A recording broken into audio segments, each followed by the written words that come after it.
Assalamualaikum warahmatullahi wabarakatuh. Bismillahirrahmanirrahim. Alhamdulillahilladzi a'azzana bil Islam wa akramana bil iman wa faddalana bil Qur'an. Allahumma salli wa sallim wa barik ala sayyidina Muhammadin sallallahu alaihi wasallam wa ala alihi wa ashabihi wa man tabi'ahu bi ihsan ila yaumiddin, amma ba'd. Asatidzah yang dimuliakan Allah, bapak-bapak jamaah salat subuh rahimakumullah. Alhamdulillah, pada pagi hari ini kita memulai aktivitas kita dengan kebaikan. Mudah-mudahan Allah memudahkan kita menjemput berbagai peluang kebaikan yang Allah sediakan. Hari kita hari ini menjadi saksi baik nanti di hadapan Allah SWT. Amin. Allahumma. Kita lanjutkan takrir kitab Tazkiyatun Nufus. Kita sudah menyelesaikan bab tawakal. InsyaAllah kita akan lanjutkan Mahabbatullah Azza wa Jalla di halaman 101. Qala al-muallif rahimahullahu ta'ala, mahabbatullah azza wa jalla, al-mahabbatu lillahi hiya al-ghayatul qaswa min al-maqamat wal-dhirwatul ulya min ad-darajat, fama ba'da idrakil mahabbati maqamun illa wa huwa thamratun min thimariha وتابع من توابعها كالشوق والأنس والرضا ولا قبل المحبة مقام إلا وهو مقدمة من مقدماتها كالتوبة والصبر والزهد وغيرها. Mahabbatullah adalah, bisa disebut mahabbatullah atau juga al-mahabbatu lillah. Ya. Kalau mahabbatullah itu mencintai Allah. Kalau al-mahabbah kena disebut mutlak, berarti semua cinta ini diperuntukkan untuk Allah. Meskipun al-mahabbatulillah bisa juga diartikan cinta karena Allah. Ya, termasuk mencintai orang tapi karena Allah. Ya, bukan karena hartanya, bukan karena kedudukannya, bukan karena tampangnya, bukan karena berdekatan dengan kita. Karena dalam hadis qudsi pernah disampaikan, ada seorang, dalam sebuah hadis ya, ada seorang yang berkunjung ke tempat saudaranya, lalu ditanya oleh malaikat yang diutus Allah, alaka nikmatun tarubbuha, apakah engkau mendapatkan benefit, keuntungan dengan engkau berkunjung ke tempat fulan, saudaramu itu? Dia menjawablah, apakah engkau punya hutang dengannya? Tidak. Apakah engkau punya sesuatu pada dirinya? Tidak. Ghaira anni uhibbuhu lillah, hanya aku suka dia. Ini silaturahim yang didasarkan karena memang kita menyukainya. Maka kemudian didoakan oleh malaikat, ahabbakallahu bima ahabbahu lillah. Jadi mudah-mudahan engkau dicintai Allah sebagaimana engkau mencintai saudaramu. Jadi ini al-mahabbah lillah itu lebih luas. Kalau mahabbatullah itu sumbernya. Ya, al-mahabbatu lillah hiyal ghayatul quswa minal maqamat. Ini menjadi puncak dari maqamat. Nah, ini kalau Imam Al-Ghazali menyebut maqamat, ini istilah tasawuf ya, atau sufi. Maqam paling tinggi itu kita kalau mencintai Allah. Ya, termasuk kita sholat. Dan ini mohon maaf sulit sekali. Kenapa saya sebut sulit? Al-Quran juga menyebutkan apa? Sholat itu berat. Wa innaha lakabiratun illa 'alal khashi'in. Nah, al-khashi' itu adalah orang yang mencintai Allah. Karena kata khashi'in di dunia itu berbeda dengan kata khasyi'in di akhirat. Orang yang khasyi' adalah orang yang tenang, fokus, khusyuk, tidak ada apa-apa dalam dirinya kecuali Allah. Tapi kalau itu terjadi di akhirat, khusyuk yang tidak bermanfaat, ya kan? Kita baca dalam surat Al-Ghasyiyah ya. Hal ataka hadithul ghasyiyah wujuhun yawma idzin khasyiyah. Itu khasyiyah yang tidak bermanfaat. Nah, kalau khusyuknya itu di akhirat kita pindah ke dunia, kita mendapat makam yang tertinggi. Ya, manusia aja kayak gitu. Mohon maaf nih, Bapak hadirin sekalian kan punya orang yang paling dicintai di dunia ini. Baik dicintai karena kewajiban. Siapa yang dicintai karena kewajiban? Orang tua kan? Itu. Seburuk apapun orang tua, mencintai orang tua itu kewajiban. Birrul walidain. Ya. Memuliakan mereka itu kewajiban. Tidak suka kita, benci kita, tapi birrul walidain wajib. Meskipun di dalam surat Luqman juga disebutkan, wa in jahadaka ala an tusyrika bima laisa laka bi'ilm fala tuti'huma wa sahibuhuma fid dunya ma'rufa. Jadi birrul walidain itu orang yang wajib dimuliakan karena Allah. Ya, karena Allah yang memerintahkan. Nah, saya ambil yang umum. Bapak hadirin sekalian, pasti ada orang yang, ya bahasa ya anak modern sekarang, ngefans. Betul ya? Kita ngefans. Orang kalau kita udah ngefans sama seseorang, itu yang akan lebih tampak kekurangannya atau kelebihannya. Kelebihannya. Maka itu disebut dengan maqamat, mengalahkan apapun. Ad-dirwah al-ulya minad darajat. Jadi sama sebenarnya, itu puncak juga artinya, tapi yang ini adalah darajat. Kalau tadi maqamat, darajat. Darajat itu kalau secara fisik adalah tangga yang paling atas. Jadi dalam bahasa Arab itu ad-darju itu ke atas. Jadi tingkatan tapi ke atas. Tangga ke atas itu darajat disebutnya. Kalau tangga itu ke bawah disebut ad-darakat. Jadi kalau kita ada tangga ke bawah, kalau kita punya rumah basement misalnya, atau ke tempat parkir basement, itu disebut ad-darakat. Makanya orang munafik disebut innal munafiqina fid darkil asfali minan nar. Itu dia paling bawah. Itu ad-darkil asfal. Jadi yang paling tinggi dari darajat itu adalah mahabbatullah. Fama ba'da idrakil mahabbati maqamun. Tidak ada maqam setelah mahabbah, merasakan, mengetahui cinta itu, kecuali wahwa thamratun min thimariha, kecuali nanti tinggal menikmati, memetik hasilnya. Jadi kalau kita udah sampai pada mahabbatullah, setelahnya itu hasilnya. Ibarat orang berkebun, kalau udah mateng, udah tinggal metik aja. Tapi perawatannya itu bisa beberapa lama. Al-Fakir mengalami ini. Al-Fakir bertani itu, nanam alpukat di kebunnya. Itu bisa 2 tahun, tergantung bibitnya. Kita beli yang 60 cm ya, setengah meter itu. Merawatnya, memberikan pupuk, ya panas, kadang mati, kita ditambal lagi, dan seterusnya, itu 2 tahun. Tapi begitu sudah matang, itu berbuah terus. 2 bulan sekali, kadang paling lama 3 bulan sekali, itu buahnya banyak sekali. Ya, kalau sudah puncaknya tinggal metik, ibaratnya gitu. Kalau orang udah sampai pada mahabbatullah, tinggal memetik hasilnya. Tabi'un min tawabi'iha, itu mengikuti.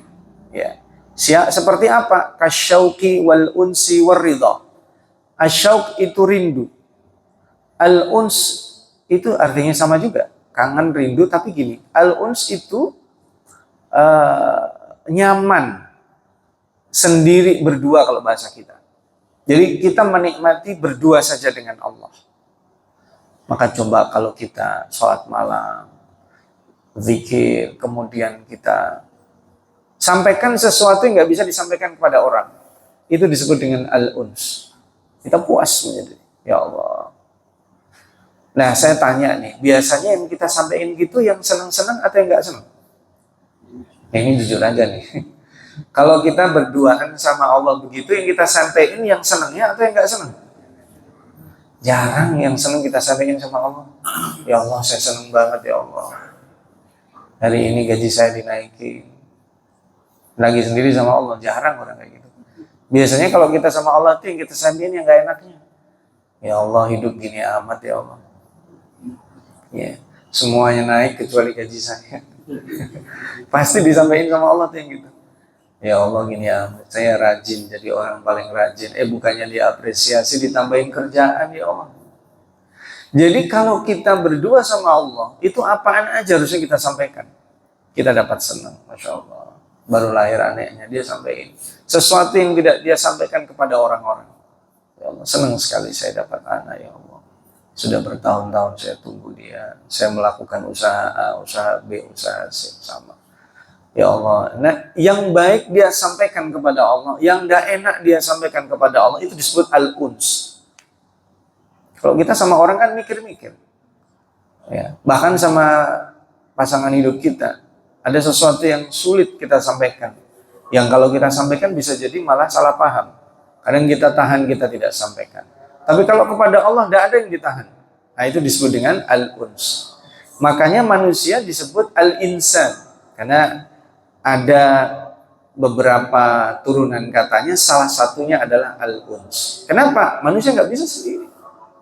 Karena dia butuh teman yang nyaman. Itulah manusia. Manusia kalau sudah hidup menyendiri sendiri, itu tidak normal. Artinya dia tidak bergaul dengan siapa-siapa. Itu nggak normal jadinya. Makanya dia akhirnya ngomong sendiri. Umumnya manusia itu ada berinteraksi secara sosial dengan orang yang lainnya. Kemudian ar-ridha, itu juga hasilnya. Orang yang rindu sama Allah, kangen sama Allah, nyaman dengan Allah, dan ridha dengan keputusannya, itu adalah orang yang sudah menyampai maqamat, apa tadi? Mahabbatullah. Adapun sebelumnya, wala qablal mahabbati maqamun, tidak ada maqam kecuali muqaddimahnya. Jadi kalau kita mau masuk pada mahabbatullah, itu ada muqaddimahnya. Artinya, oh kita on the track. Ibaratnya kita masuk istana kerajaan, ini masuk di pelatarannya. Ya, kita belum sampai pada istana intinya. Apa itu muqaddimatul mahabbat? At-taubah, as-sabr, dan az-zuhud. Ya, kita sudah sebagian kita bahas ya, as-sabr juga kita bahas. At-taubah itu apa? Kembali kepada Allah. Kenapa disebut kembali? Karena pelanggaran yang kita lakukan. Manusia itu berbuat salah pasti. Tidak ada orang tidak berbuat salah. Nabi saja berbuat salah, cuman maksum. Kesalahannya tidak sampai mencederai kewibawaan dan makamnya Nabi. Tapi Nabi salah. Siapapun itu dari para Nabi, coba dilihat saja. Dari Nabi Adam, ya terus Nabi Nuh, Nabi Ibrahim. Semua para Nabi melakukan kesalahan, hanya kesalahannya kesalahan yang tidak mencederai kenabiannya. Makanya disebut maksum. Cuman kita manusia, kita tidak maksum. Ya. Kita nggak bisa misalnya, kalau saya mencuri, kira-kira jadi nggak ya? Kita kadang pengen ngetes gitu ya. Bisa nggak saya nyuri? Ya bisa. Karena kita diberikan kebebasan dan tidak maksum. Kira-kira nih kalau saya berzina, jadi nggak ya? Jadi kemungkinan. Kalau saya membunuh orang, jadi nggak ya? Jadi. Ya. Tetapi kenapa kadang, nah ini, kadang niatan kita ini suka dianulir di akhir. Bukan karena kita kurang nyali, karena kita dijaga Allah. Masa saya sudah menjadi baik orang 40 tahun, gara-gara kesulitan ekonomi ini saya harus mencuri. Ya. Ibaratnya catatan saya nodai di usia yang saya harusnya sudah matang. Ya Allah, saya bertahan dari yang haram. Saya minta yang halal ya Allah. Gitu kira-kira. Sudah puluhan tahun dia setia dengan istrinya. Ya. tapi kemudian karena satu kondisi, dia pada posisi yang di situ dipancing oleh hawa nafsunya, tapi dia bertahan, dia anulir, dia tinggalkan maksiat itu karena Allah. Nah itu manusia, itu namanya taubat. Dia balik, melakukan kesalahan tapi balik. Nah itu taubat. Yang kedua as-sabr. As-sabr ini luar biasa, sudah kita bahas panjang lebar ya, as-sabr. As-sabr itu tidak ada tepinya. Ya.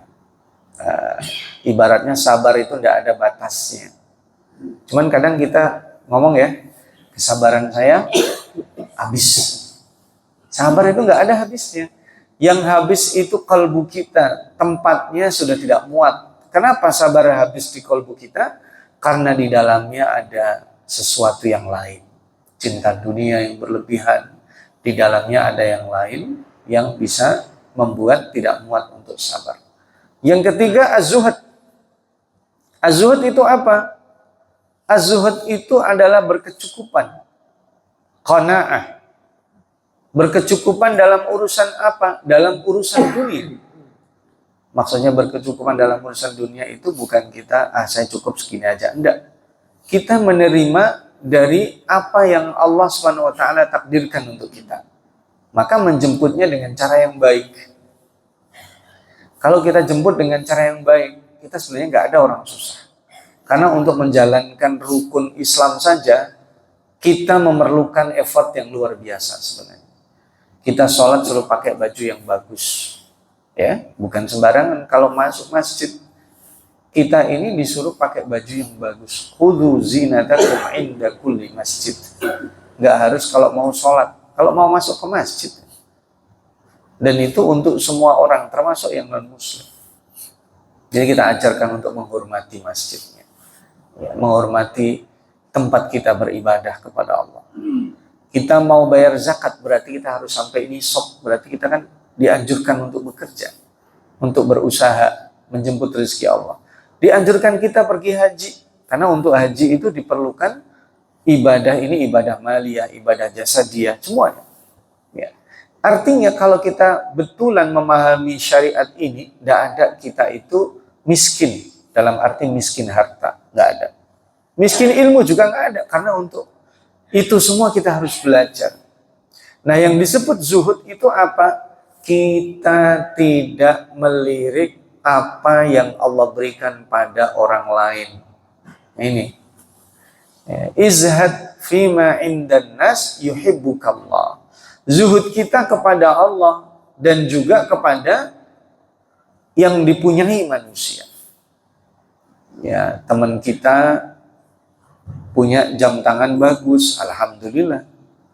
Nah, zuhud tertinggi adalah saat kita tidak menginginkan jam yang dipakai oleh teman kita itu. Padahal dibolehkan, ya Allah, kalau saya punya kayak gitu kan asik juga. Nah, itu boleh.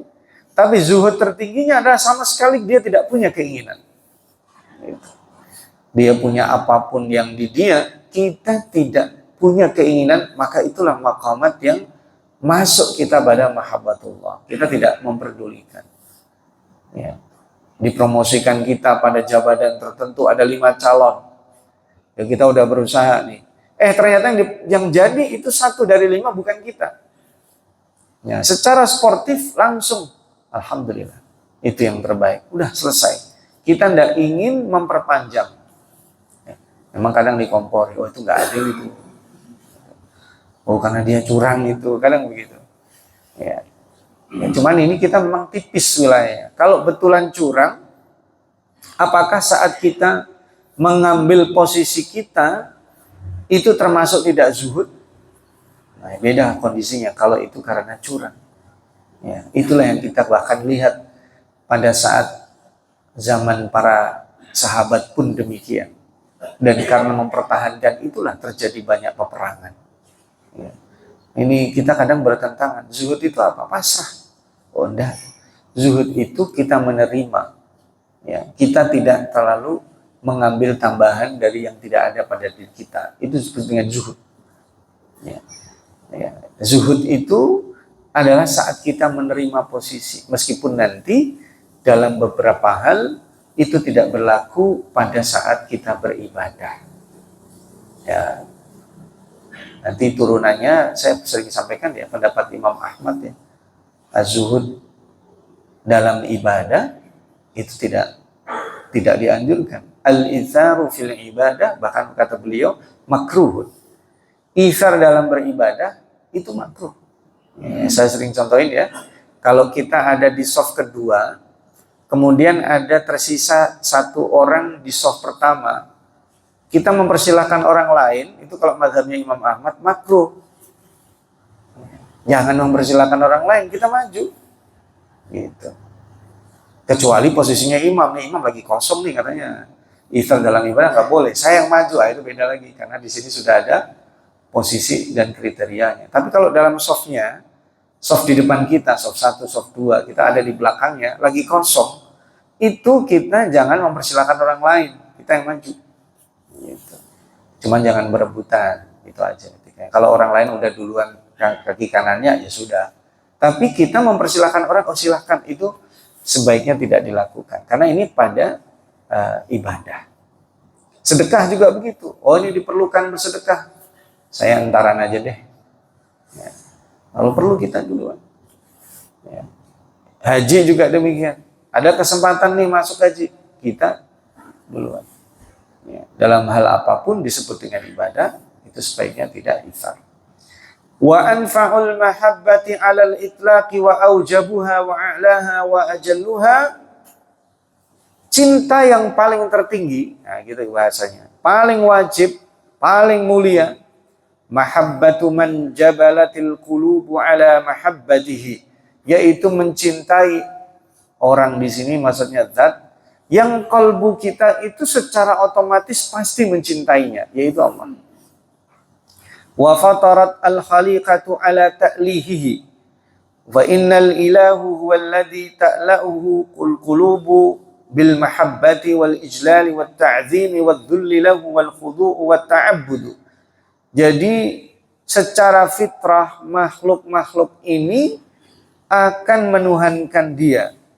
Apa yang disebut Tuhan itu? Karena kalbu kita pasti penuh dengan dia secara fitrah. Bahkan orang yang ateis yang membenci Tuhan, kalau pesawatnya turbulensi yang keluar dari mulutnya, oh my God, ya, kita lagi sangat tidak punya siapapun yang kita pegang, kita pasti ya Allah. Itu otomatis, fitrah itu.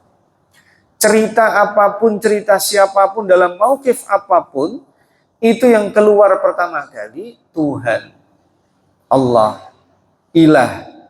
Itu disebut dengan fitrah. Nah, harusnya kayak gitu yang layak kita berikan cinta, ya.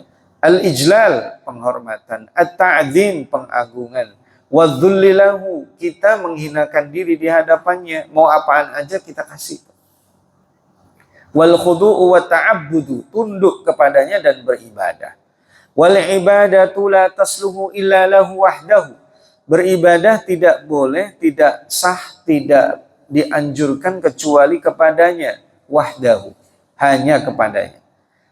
Wal ibadatu hiya kamalul hubbi ma'a kamalil khudu'i wadh-dhulli, beribadah itu kesempurnaan cinta bersama kesempurnaan tunduk.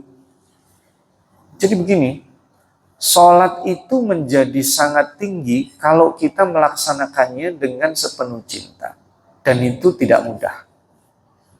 Jujur nih Pak, kita lagi ngitung duit, azan, lanjutin atau berhentiin? Hitung duit nih, lanjutin berhentiin? Berhenti. Itu orang baik kalau yang berhenti.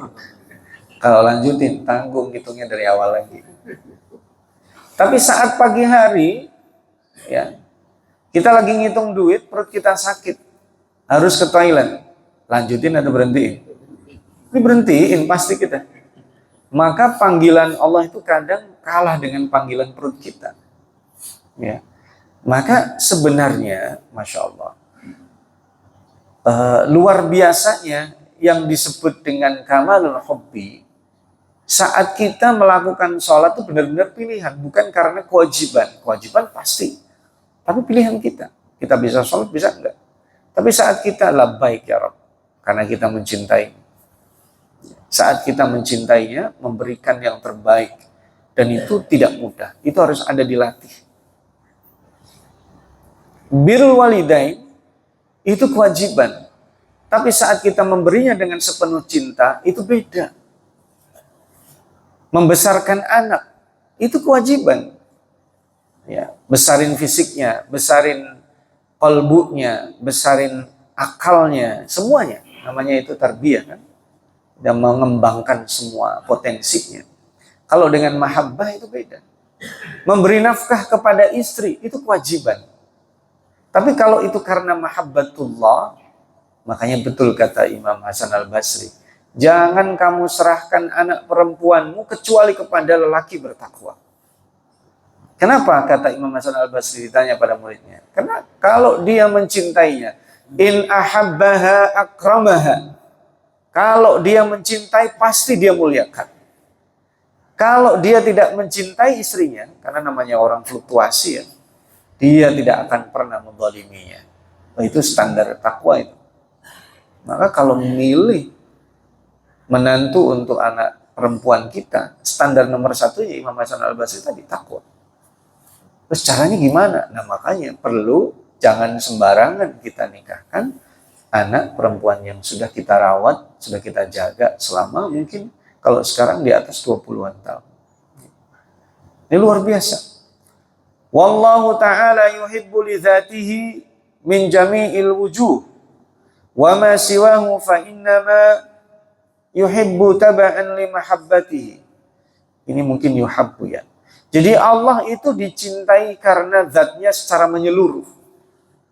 Dan adapun selainnya itu dicintai ya taba'an li mahabbatihi, ya karena tergantung cintanya.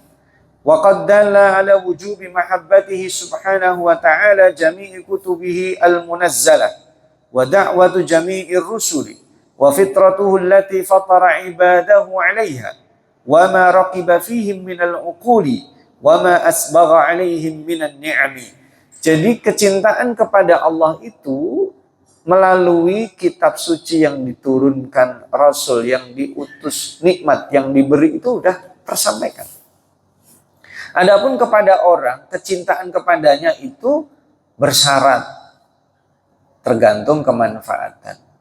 Mohon maaf nih, Bapak senang sama lurah yang ada di sini. Kenapa Pak? Kenapa kita senang sama dia? Karena kepemimpinannya bermanfaat buat kita. Lah coba kalau kepemimpinannya membuat kita rugi, senang nggak kita sama dia? Kagak. Bergantung. Cintanya kita kepada selain Allah itu bersyarat dan bergantung. Bahkan termasuk kepada orang tua, kepada guru, kepada istri. Kepada guru juga kita kadang bandingin. Coba aja. Kita masih mengingat ketika satu demi satu almarhum guru-guru saya, guru-guru kami meninggal itu, kita langsung bandingin, oh iya ya, dulu ngajar kita begini. Oh tapi dia galak loh. Gitu. Yang lain nimpalin, iya dia bener galak tuh kalau kasih nilai, Masya Allah. Minimal dikasih nilai mah nggak ada yang di bawah 85. Cerita. Tapi tetap yang namanya kecintaan kepadanya itu bergantung pada sesuatu. Kalau ada yang buruk pasti mengurangi. Terus kita bandingin, ini kalau dibanding dengan ini saya lebih suka yang ini. Pasti begitu. Kenapa? Karena yang ini manfaat dan benefitnya lebih banyak dari yang ini. Tapi kalau sama Allah jami'ul wujuh, semuanya. Termasuk nikmat yang diberikan kepada kita. Coba kalau kita ingin menjadi orang yang mencintai Allah, bangun lebih pagi lagi, habis itu kita bayangkan, Masya Allah, saya bisa bangun, gerakin tangan. Ini kita gerakin tangan kita. Ambil nafas, Alhamdulillah lega. Zaman kita COVID ngambil nafas susah, sakit dada kita. Buka mata kita, bisa. Turun kaki kita, bisa jalan, ya kan? Kemudian kita, buang hajat, bisa. Kentut, bisa. Padahal itu sesuatu yang kalau itu tidak bisa dilakukan, akan butuh tindakan medis yang berat. Kita bersyukur. Dan kita akan mencintai Allah, zat yang memberi itu setiap hari. Ya.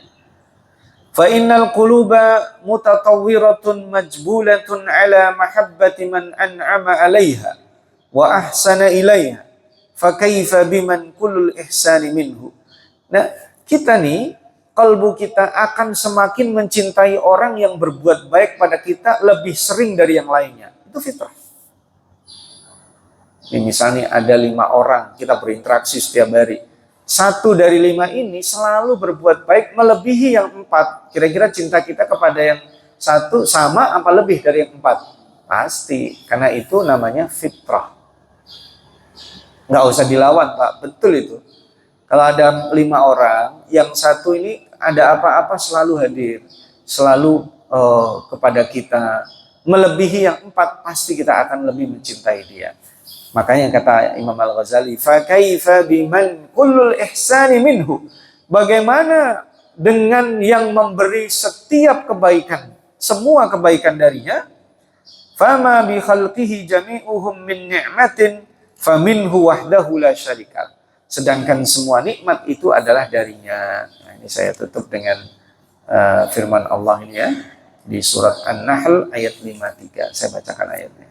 A'udzubillahi minasyaitonirrajim.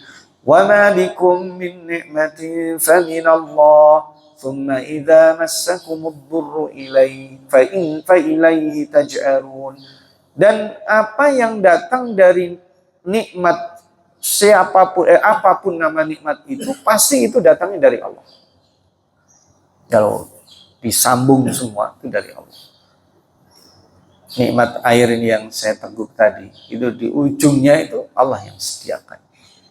Meskipun ini tadi dari orang yang nuangin terakhir di sini manusia, tapi nanti ujungnya Allah. Pakaian yang kita pakai, ujungnya Allah. Nikmat sehat yang kita nikmati sekarang, ujungnya Allah. Tapi kalau kita mendapatkan abdur, maka kepadanya lah kita meminta perlindungan. Ya seperti yang tadi. Manusia itu lepas minta tolongnya itu kepada Allah saja. Kalau kepada manusia dia basa-basi. Karena memang kita nganggap ini yang paling memungkinkan bantu saya, akhirnya kita merendahkan diri di hadapan dia. Kita tanggung malu, mau pinjam uang, mau minta perlindungan, mau apapun itu yang terjadi. Mau minta disambungkan dengan si fulan yang nggak mau nemuin kita. Ya, kasus perdamaian yang terjadi dalam perang besar, itu pasti ada orang merendahkan dirinya karena dia butuh. Tapi kalau sudah kepada Allah, kita tidak tahan, semuanya dilepas.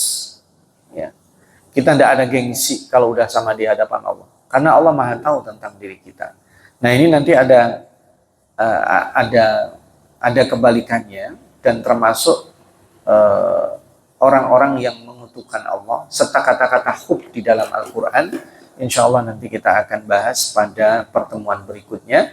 Kita berdoa kepada Allah supaya diberikan kenikmatan dalam mahabbatullah, mampu menjalani muqaddimahnya sehingga kita sampai pada derajat tertinggi, yaitu mencintai Allah dan mencintai orang-orang yang mencintai Allah serta mencintai segala sesuatu yang bisa menyampaikan kita kepada Allah.